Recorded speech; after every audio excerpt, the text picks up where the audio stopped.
नमस्कार दोस्तों, स्वागत है आपका एक बार फिर हमारे channel sine theta cos theta पे। तो चलिए पढ़ाई शुरू करते हैं। तो दोस्तों आज के इस वीडियो में हम लोग पढ़ेंगे कैरेक्टरिस्टिक्स किसका, एंजाइम कैटलिस्ट का। जो हम लोग एंजाइम कैटलिस्ट पढ़े थे, मतलब कि जो बायो केमिकल कैटलिस्ट था, तो उसका जो हम लोग कैरेक्टरिस्टिक्स पढ़ेंगे वो क्या क्या है उसको हम लोग जब भी देखेंगे उसका क्या क्या कैरेक्टरिस्टिक्स है। जैसे हम लोग पढ़े थे फ्रीज ऑप्शन का पढ़े थे, फिर आपका केमिज ऑप्शन का पढ़े थे, तो कुछ उसी तरह हम लोग क्या करेंगे, इसका भी हम लोग कैरेक्टरिस्टिक्स को पढ़ेंगे। तो बिना कोई टाइम वेस्ट किए हम क्या करेंगे, अभी इसका सारा यहाँ पे जो मेन पॉइंट है, इसका टॉपिक है, मेन जो नेम है उसको हम लिख देंगे और उसको फिर हम लोग क्या करेंगे, डिस्कस करेंगे। ठीक है, तो दोस्तों देखिए क्या है characteristics of enzyme catalyst. Characteristics of enzyme catalyst ये हम क्या किए, 1 2 3 4 5 6 कैटलिस्ट का हम लोग क्या किए, एंजाइम कैटलिस्ट का 6 इंपॉर्टेंट कैरेक्टरिस्टिक्स का हम लोग क्या लिखे, मेन उसका हेडिंग लिख दी है, उसका मेन हेडिंग लिख दी है। तो इसके बारे में अभी हम लोग क्या करेंगे, समझेंगे। तो सबसे पहला क्या है, मोस्ट हाईली एफिशिएंट। यहाँ मोस्ट हाईली एफिशिएंट का मतलब ये है कि जैसे कि आप लोग जानते हैं कि एक एटम जो है बहुत सारा छोटा छोटा, जो एक बड़ा सा एक है, बहुत सारा जो पार्टिकल से बना हुआ रहता है, बड़ा सा जो एटम वो बहुत सारा पार्टिकल से बना हुआ रहता है ना। तो वो जो पार्टिकल है, तो एंजाइम का एक पार्टिकल और जो रिएक्टेंट का 1 मिलियन पार्टिकल को वो अकेले क्या करेगा, रिएक्ट कर देगा। वही बोले कि हाईली इफिशियंट है, मैं कि एक का मात्रा ही मैं कि 100 पे भारी है।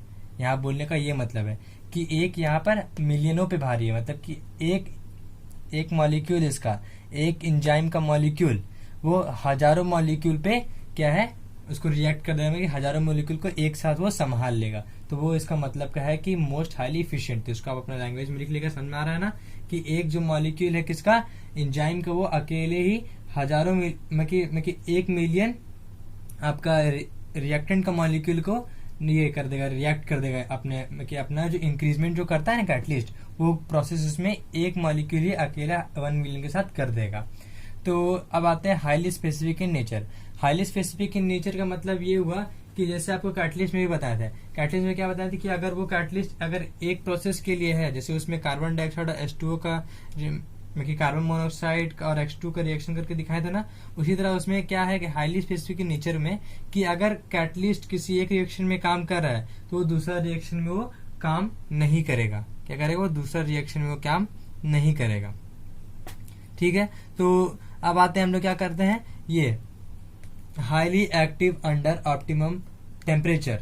क्या है, highly active under optimum temperature. यहाँ ऑप्टिमम टेम्परेचर मतलब कभी बात हो रहा है उसी डिफिनिट टेम्परेचर, उसी पर्टिकुलर टेम्परेचर का बात हो रहा है, मतलब कि ऐसा टेम्परेचर में कि ऐसा रेंज होगा टेम्परेचर का, उस रेंज में जो कैटलिस्ट, एंजाइम कैटलिस्ट का जो बायोकेमिकल कैटलिस्ट है उसका जो एक्टिविटी होगा क्या होगा, बहुत ही ज्यादा होगा। क्या होगा, बहुत ही ज्यादा होगा। और वो रेंज क्या होता है, 298 टू 310 केल्विन, 310 केल्विन, ये है इसका रेंज।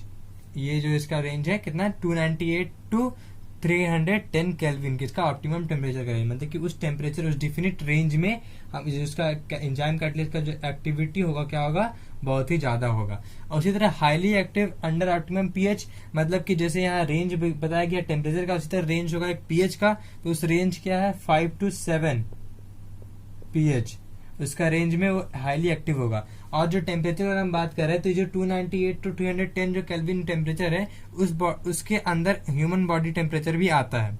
क्या आता है, इसी रेंज में हम लोग क्या आता है, ह्यूमन बॉडी टेम्परेचर भी आता है 310 केल्विन में। तो वो क्या एंजाइम जो होता है वो अच्छा सुटेबल होता है हम लोग के लिए, हम लोग का बॉडी का जो रेट जो होता है अंदर में जो भी प्रोसेस चलता है उसका इंक्रीजमेंट बढ़ाने के लिए, उसका रेट ऑफ रिएक्शन बढ़ाने के लिए एंजाइम ही बहुत ज्यादा सुटेबल होता है। ठीक है, ठीक है। तो अब आते हैं increasing activity in presence of activators and को एंजाइम्स। तो हम लोग कैटलिस्ट में पढ़े थे, क्या पढ़े थे, प्रोमोटर एंड पॉइजन्स। उसी तरह यहाँ प्रोमोटर क्या है, को एंजाइम्स एंड एक्टिवेटर्स, और यहाँ decreasing activity of presence of inhibitors and poisons. यहाँ पॉइजन क्या है, इनहिबिटर्स एंड पॉइजन्स। समझ में आ रहा है हम क्या बोलना चाह रहे हैं। तो ये है कि जैसे देखिए को एंजाइम्स यहाँ पर जैसे एग्जाम्पल, उसमें बहुत सारे हम चीज लिए थे, जिसमें को एंजाइम्स का एग्जाम्पल क्या हो गया, नॉन प्रोटीन, मतलब कि विटामिन। अगर कैटलिस्ट में कि एंजाइम कैटलिस्ट के साथ हम लोग विटामिन को ऐड करते हैं, कि जो विटामिन एक और लेते हैं कैटलिस्ट, तो वो क्या करता है, उसका एक्टिविटी को और बढ़ा देता है। और यहाँ एक्टिवेटर्स का एग्जाम्पल क्या होगा, Na+, Mn2+,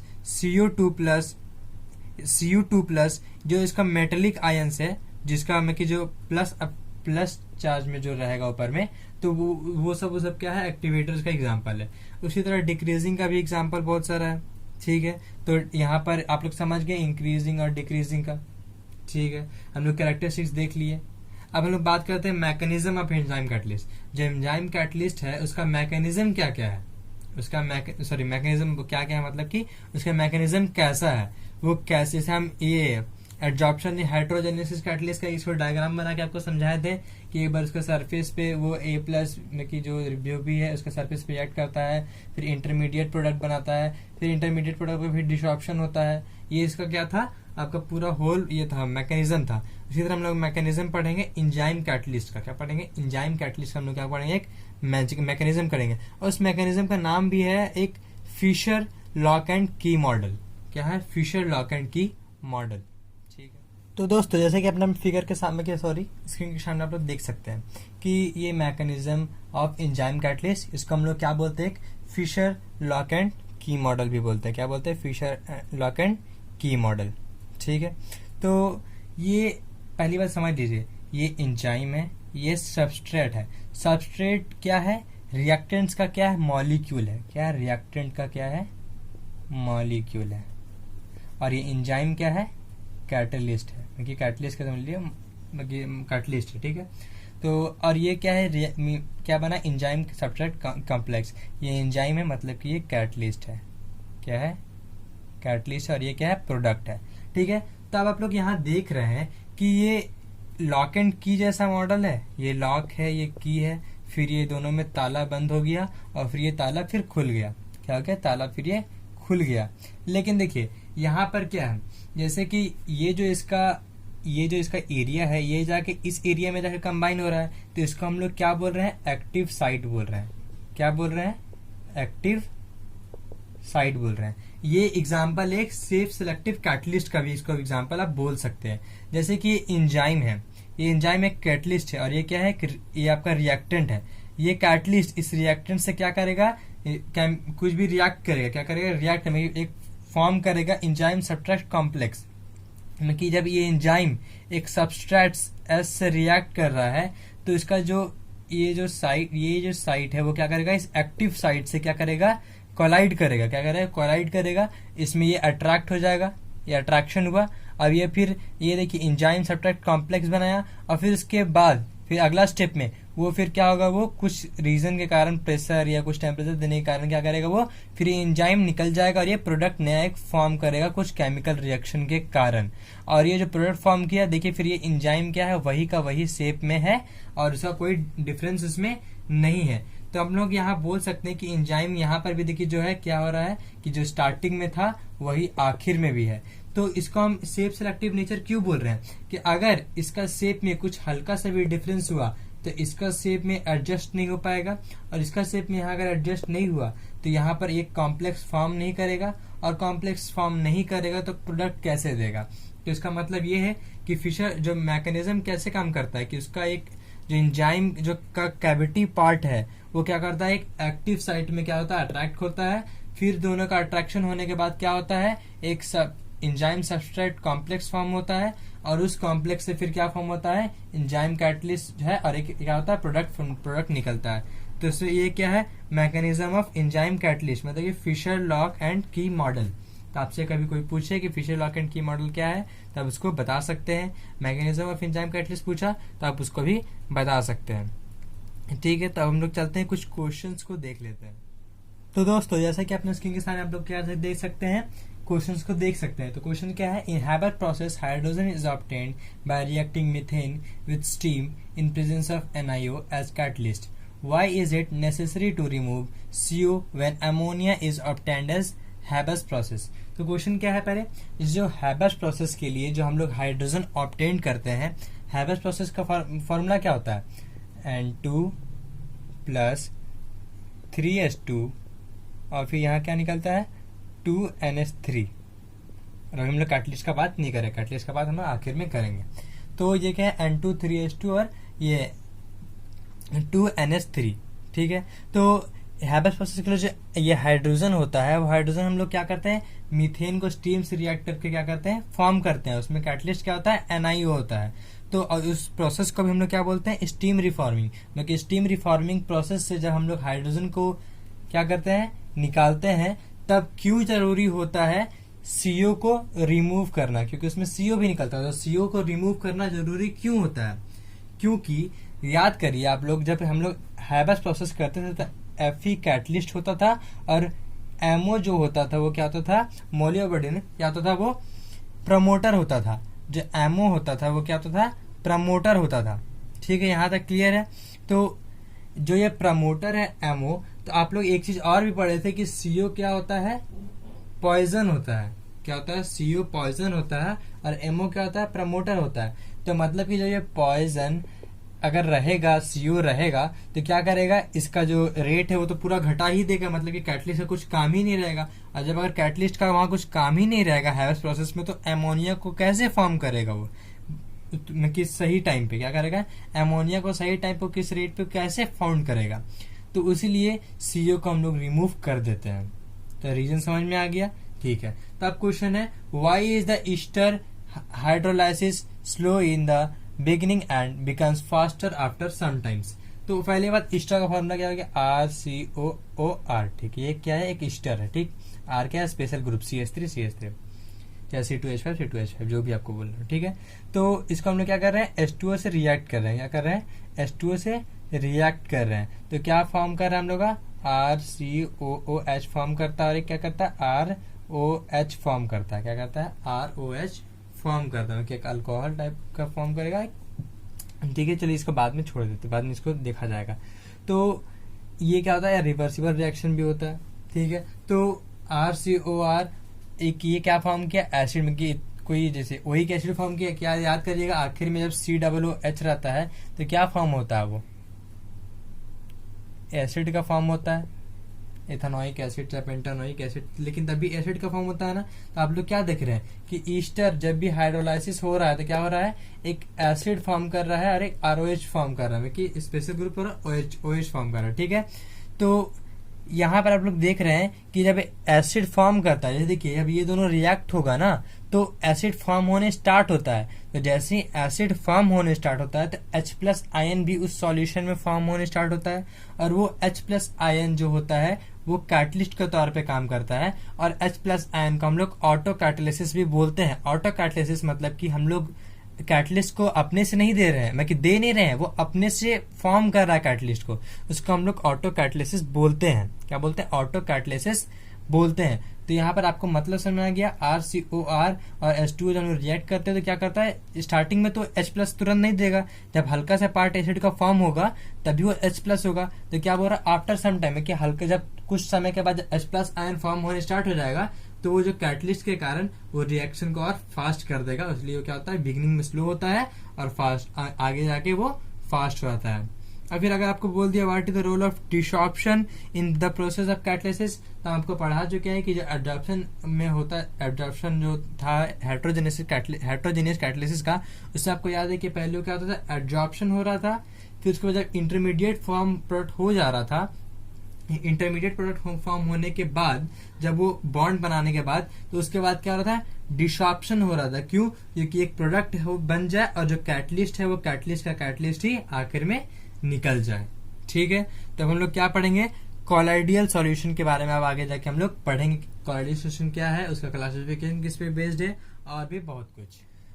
तो दोस्तों अब हम लोग पढ़ेंगे किसके बारे में, कॉलॉइड्स के बारे में पढ़ेंगे। किसके बारे में पढ़ेंगे, कॉलॉइड्स के बारे में। कॉलॉइड सॉल्यूशन के बारे में आप लोग तो जानते होंगे।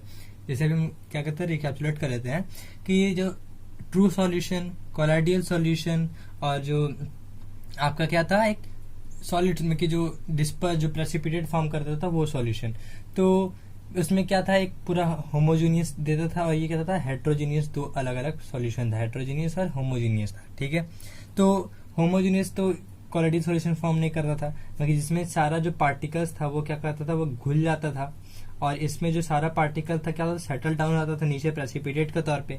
लेकिन कॉलॉइडियल सॉल्यूशन में क्या होता था कि जो पार्टिकल है वो आधा घुलता था और आधा क्या होता था, ऊपर ही पानी में तैरते रहता था। ऐसा नहीं कि वो सेटल डाउन होता था, वो क्या होता था, उसी पानी में तैरते रहता था। ठीक है, तो एक हो गया कोलाइडियल, एक हो गया आपका ट्रू, और एक तो याद नहीं आ रहा है जैसे, तो उसमें प्रेसिपिटेट फॉर्म होता था, वो वाला सॉल्यूशन। ठीक है, तो अब हम लोग इसमें बात करते हैं कि इसमें ये कॉलेट्स के बारे में बात करते हैं। तो इसमें क्या था कि अभी हम लोग आपको क्या पता है कि जो सॉल्यूट है वो सॉल्वेंट में क्या था, डिजॉल्व, ये पूरा प्रेसिपिटेट, और ये क्या होता था, कुछ पार्टिकल बच जाता था। तो वो जो पार्टिकल था ना बचने का, जो उस पार्टिकल, जो सॉल्यूट का कुछ पार्टिकल आधा घुलता था और आधा बच जाता था, तो उसका जो डायमीटर था ना, वो डायमीटर किस रेंज में होता है, 10⁻⁹ से लेकर 10⁻⁻6 का रेंज में होता है। क्या होता है, 10⁻⁹ से लेकर 10⁻⁶ तक का रेंज में होता है। और इस जो कोलाइडियल, अभी कोलाइड्स में हम लोग पढ़ेंगे, इसमें क्या है ना, जो सॉल्यूट है क्या डिस्पर्स्ड फेस में गिना जाता है, सॉल्यूट जो है वो क्या होता है डिस्पर्स्ड फेस में गिना जाता है, और जो सॉल्वेंट होता है वो डिस्पर्सन मीडियम में गिना जाता है। क्या होता है, डिस्पर्सन मीडियम में गिना जाता है। यहाँ तक क्लियर है, कोई दिक्कत नहीं है। ठीक है, तो ये जो आप अभी समझे कि ये जो कोलाइडियल का जो पार्टिकल सॉल्यूट का जो साइज होता था, तो क्या जो तैरता था उसका साइज कितना होता था, वो ऐसा साइज था कि ना कि वो पूरा गायब हो जाता था, एक पूरा घुल जाता था, और ना कि वो उसमें कि प्रेसिपिटेट में कि उससे उतना वजनदार या उतना नहीं था उसका डायमीटर का साइज कि वो प्रेसिपिटेट हो जाए, मैं कि प्रेसिपिटेट का फॉर्म यहाँ पर एक दे दे।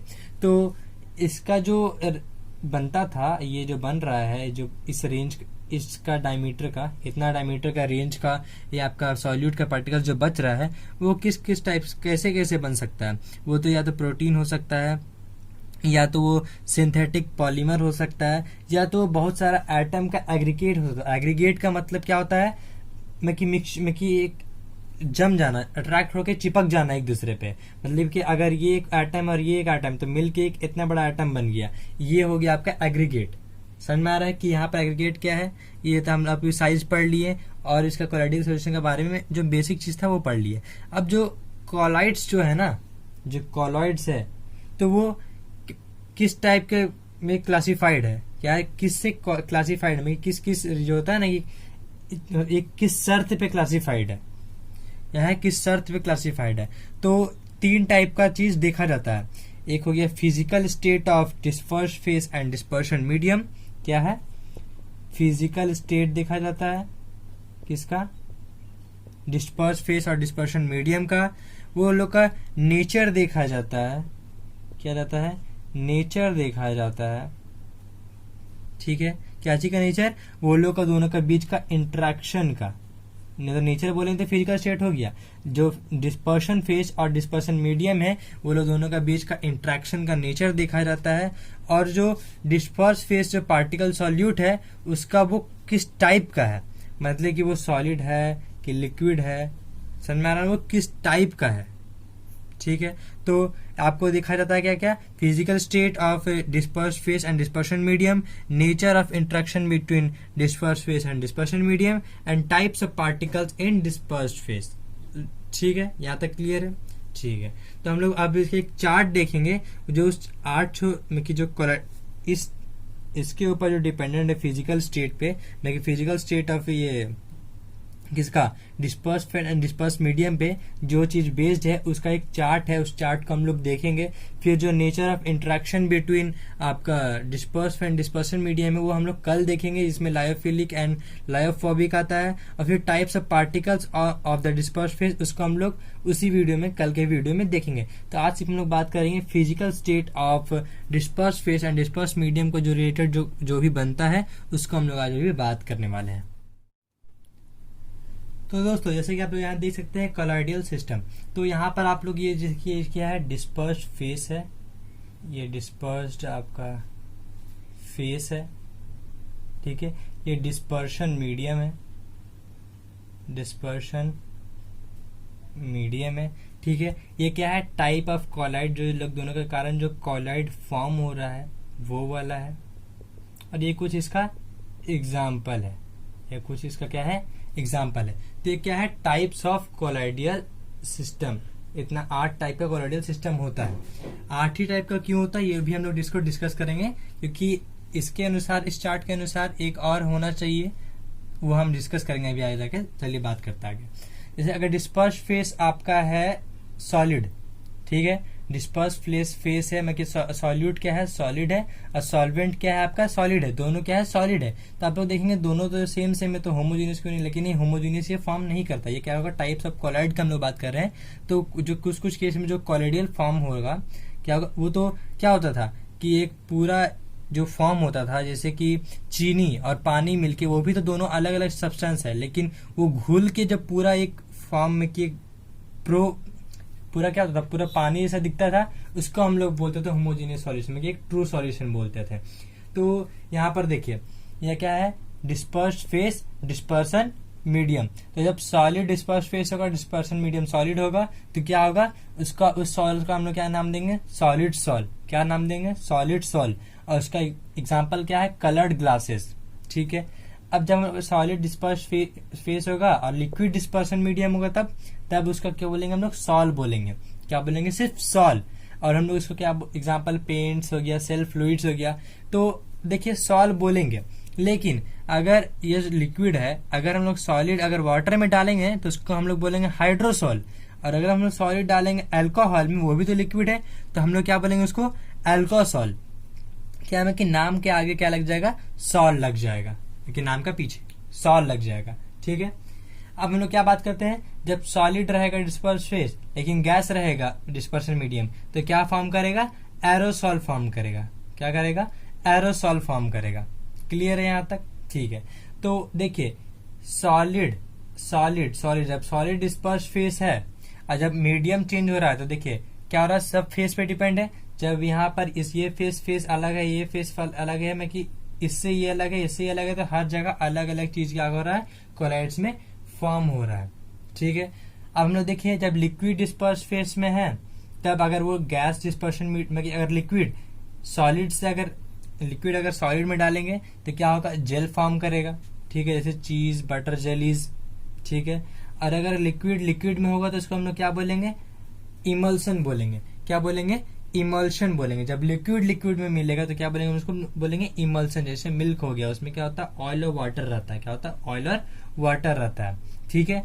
अब लोग बात करेंगे लिक्विड गैस का। जब लिक्विड गैस में रहेगा तो क्या बोलेंगे, एरोसॉल। तो अब लोग यहाँ देख सकते हैं कि जब सॉलिड गैस में था तब उसको भी हम लोग एरोसॉल बोल रहे थे, और जब लिक्विड गैस में था तब भी हम उसको क्या बोल रहे थे, एरोसॉल बोल रहे थे। यहाँ देख रहे हैं ना आप, ये चीज और ये चीज, मतलब कि अगर डिस्पर्सन मीडियम गैस है तो वो क्या हो जाएगा, आप लोग एरोसोल उसको आराम से उसको लिख सकते हैं। इसको हम लोग क्या बोलेंगे, फॉग मिस्ट, ठीक है, फॉग मिस्ट क्लाउड, ये सब क्या है, सब एग्जाम्पल है। तो एग्जाम्पल आप लोग देख सकते हैं।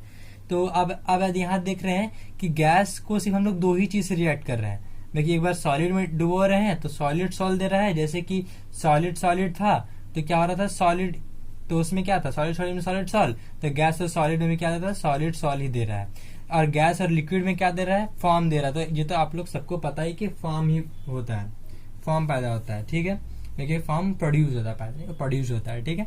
तो आप लोग यहाँ एक चीज नोटिस कर सकते हैं कि देखिए सॉलिड को तीनों चीज से किए थे, सॉलिड, लिक्विड, गैस। लिक्विड को भी सॉलिड, लिक्विड, गैस। लेकिन गैस को सॉलिड, लिक्विड से ही क्यों किए, गैस को गैस से क्यों नहीं किए, क्योंकि जब गैस और गैस जब मिक्स होता है तो क्या होता है, एक होमोजीनियस मिक्सचर प्रोड्यूस करता है, कि एक ट्रू सॉल्यूशन फॉर्म कर देता है। इसलिए हम लोग क्या करते हैं, उसको नहीं लेते हैं, ठीक है। जब दो गैस मिल रहा है तो जैसे कि अगर H2 और ऐसा नहीं कोई एग्जांपल होगा, हाँ, CO और O मिल रहा है तो क्या हो रहा है, CO2 प्रोड्यूस हो रहा है। तो हम लोग वो गैस को तो देख ही नहीं सकते हैं, पहली बात वो गैस को तो हम लोग पहली बात देख ही नहीं सकते। तो हम लोग कैसे बताएं कि वो हेट्रोजीनियस होमोजीनियस कैसे है। तो वही समझ में आ रहा है ना आपको कि गैस दूसरी हम लोग क्या करते हैं, उसको होमोजीनियस ही कंसिडर करते हैं, मतलब देख ही नहीं पाते। मगर ट्रू सोल्यूशन क्या होता है कि जो उसमें चीज डालें वो चीज बाद में जाके लुप्त हो जाता है, उसमें हम लोग देख ही नहीं सकते हैं। इसमें क्या, CO को O में डाले थे, O को CO में डाल रहे हैं, तो वो क्या हो रहा है, बाद में लुप्त हो जा रहा है, कुछ दिख ही नहीं रहा है। तो वो क्या हो गया, होमोजेनियस ट्रू सॉल्यूशन। तो ये क्या हो गया, 8 टाइप्स ऑफ क्वालिटी सॉल्यूशन इसीलिए फॉर्म करता है। अगर आपको पूछ दिया 9 टाइप्स ऑफ क्यों नहीं, क्योंकि जब गैस रिएक्ट होता है तो होमोजीनियस होता है, ठीक है। यहाँ तक हम लोग वीडियो को रखने देते हैं, बाकी बात हम लोग अगली वीडियो में देखेंगे, जैसे लायोफिलिक, फिर लायोफोबिक। एक चीज और देख लीजिए कि जो फॉर्म, जैसे आपका जो विप्ड क्रीम है ना, ये जो विप्ड क्रीम है, ये जो ये सब, ये क्या होता है, इमरजेंसी, जो अगर ये जहाज में जब आग लग जाता है तो ये सब इमरजेंसी में काम आता है। क्या आता है, विप्ड क्रीम क्या होता है, इमरजेंसी में काम होता है। तो आज के लिए बस इतना ही, मिलते हैं हम लोग अगले वीडियो में कुछ नए टॉपिक के साथ। तब तक के लिए thank you and have a nice day.